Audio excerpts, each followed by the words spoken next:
Hello મિત્રો, આજના ખાસ વિડીયોમાં જીસેટ પરીક્ષા પેપર 2 કોમર્સ યુનિટ નંબર 8 બજાર સંચાલન ખાતાવાળી દુકાનો અને સંકળાયેલી દુકાનો તફાવત વિશે ચર્ચા કરીશું. અહીં દર્શાવેલ સંપૂર્ણ પીડીએફ મેળવવા માટેની લિંક ડિસ્ક્રિપ્શનમાં મળી જશે.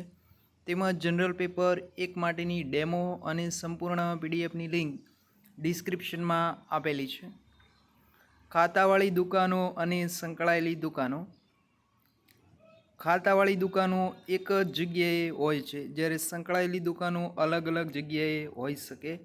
ખાતાવાળી દુકાનોનું કદ મોટું હોય છે, જ્યારે સંકળાયેલી દુકાનો કદ નાનું હોય છે. ખાતાવાળી દુકાનો અનેક વસ્તુઓ એકસાથે વેચાણ કરે છે, જ્યારે સંકળાયેલી દુકાનો મર્યાદિત અને વિશિષ્ટ હોય તેવી જ વસ્તુઓ વેચે છે. ખાતાવાળી દુકાનોમાં માલનું ઉત્પાદન કાર્ય ન કરે, પરંતુ ઉધાર વેચાણ કરે છે. સંકળાયેલી દુકાનો માલનું ઉત્પાદન અને રોકડ વેચાણ કરે છે.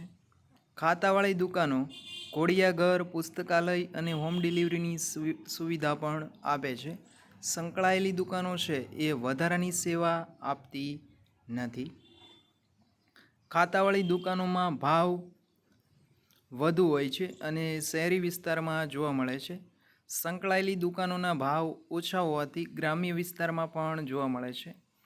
ખાતાવાળી દુકાનમાં વિશિષ્ટીકરણ શક્ય નથી. સંકળાયેલી દુકાનોમાં વિશિષ્ટીકરણ થઈ શકે છે. વ્યક્તિગત સંપર્ક ખાતાવાળી દુકાનમાં થઈ શકતો નથી, જ્યારે સંકળાયેલી દુકાનમાં સેલ્સમેનનો વ્યક્તિગત સંપર્ક થઈ શકે છે.